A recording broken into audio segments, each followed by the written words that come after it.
আসসালামু আলাইকুম। সংবাদে আপনাদের সবাইকে স্বাগত জানাচ্ছি। আমি ফিরোজ তোহা। শুরুতেই আরবে কেবলস সংবাদ শিরোনাম। বাংলাদেশের সর্বশেষ গুরুত্বপূর্ণ আপডেট সংবাদে আপনাকে স্বাগত। শুরুতেই সংবাদ শিরোনাম, এরপর বিস্তারিত। শুরুতেই জানিয়ে দিব, খেলাপি ঋণ ছাড়ালো 3,45,000 কোটি টাকা। বাংলাদেশ ব্যাংক 2024 সালের ডিসেম্বর শেষে দেশের ব্যাংক খাতের খেলাপি ঋণ অন্তত 3,45,000 কোটি টাকা ছাড়িয়েছে বলে জানিয়েছে বাংলাদেশ ব্যাংক। বুধবার 26 ফেব্রুয়ারি বাংলাদেশ ব্যাংকের governor doctor Ahsan H Mansur এই তথ্য জানিয়েছে।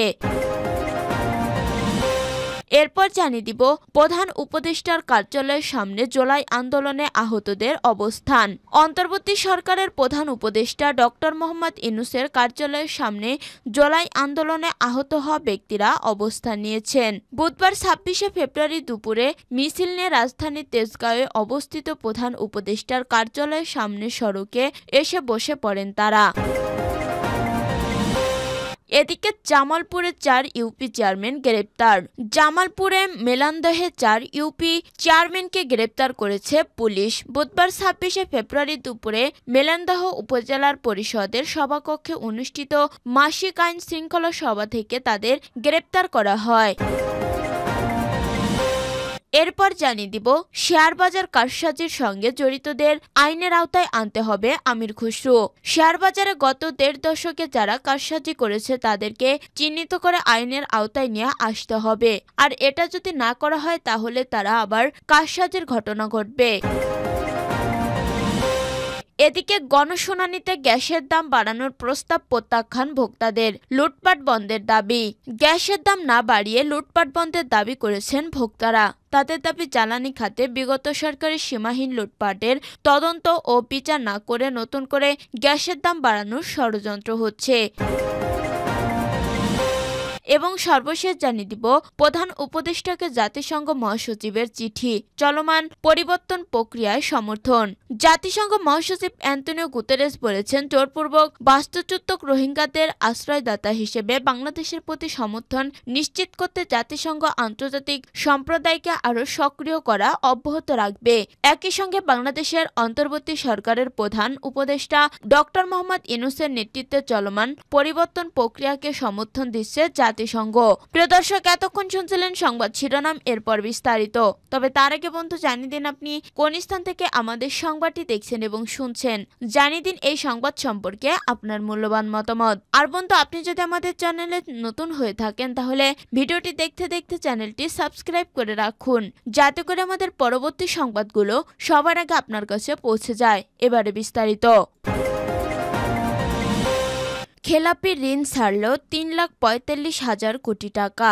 বাংলাদেশ ব্যাংক 2024 সালের ডিসেম্বর শেষে দেশের ব্যাংক খাতের খেলাপি ঋণ অন্তত 3,45,000 কোটি টাকা ছাড়িয়েছে বলে জানিয়েছে বাংলাদেশ ব্যাংক। বুধবার 26 ফেব্রুয়ারি বাংলাদেশ ব্যাংকের governor doctor Ahsan H Mansur এই তথ্য জানিয়েছেন। 2023 সালের ডিসেম্বর শেষে দেশের ব্যাংক খাতে খেলাপি ঋণ ছিল 1,45,633 কোটি টাকা। এ হিসাবে এক বছরের ব্যবধানে 2 লাখ কোটি টাকা খেলাপি ঋণ বেড়েছে।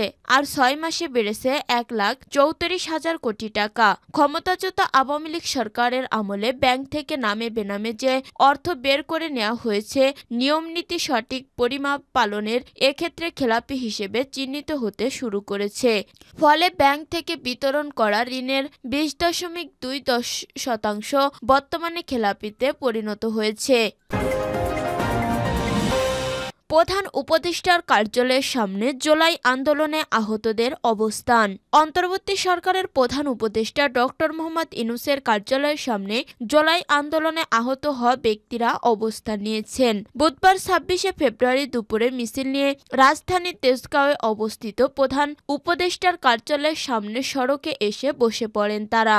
এ সময় অবস্থানরত ব্যক্তিদের উপযুক্ত ক্ষতিপূরণ ও পর্যাপ্ত সহায়তার দাবিতে বিভিন্ন স্লোগান দিতে দিতে দেখা দেয়। সরেজমিনে দেখা গেছে আহত ব্যক্তিরা প্রধান উপদেষ্টার কার্যালয় প্রবেশের গেটের সামনে সড়কে বসে স্লোগান দিচ্ছেন, আর পরিস্থিতি নিয়ন্ত্রণে তাদের ঘিরে দাঁড়িয়ে আছেন আইনশৃঙ্খলা বাহিনী, পুলিশ এবং কার্যালয়ের নিরাপত্তার দায়িত্বে থাকা এপিবিএন সহ বিভিন্ন সংস্থার সদস্যরা। অবস্থান নেওয়া ব্যক্তিরা বলেন, গত জুলাই আগস্ট আন্দোলনে অংশ নিয়ে আহত হওয়া ব্যক্তি এবং নিহত হওয়া ব্যক্তির পরিবারের সদস্যরা অবস্থান নিয়েছেন এখানে। তাদের সবার দাবি, আহতদের ক্যাটাগরি তৈরিতে যে বৈষম্য করা হয়েছে তা সংশোধন করতে হবে।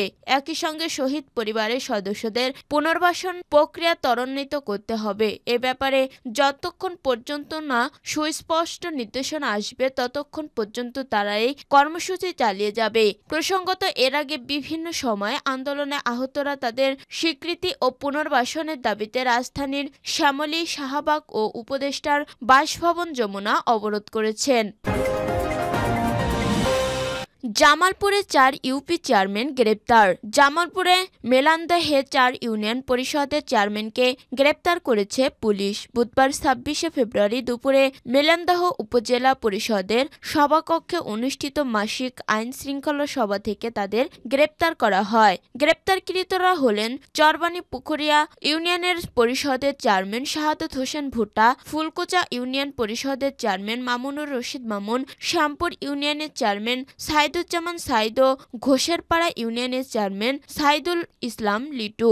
মেলান্দাহ থানার ওসি শফিকুল ইসলাম সম্রাট জানায়, গ্রেপ্তার হওয়া 4 ইউপি চেয়ারম্যান আওয়ামী লীগের রাজনীতির সঙ্গে সরাসরি জড়িত। এছাড়া তাদের বিরুদ্ধে জুলাই আগস্টে ছাত্র জনতার আন্দোলনে হামলার অভিযোগ রয়েছে। ওসি আরও জানান, গ্রেপ্তারকৃতদের অতি দ্রুত সময়ের মধ্যে আদালতে প্রেরণ করা হবে।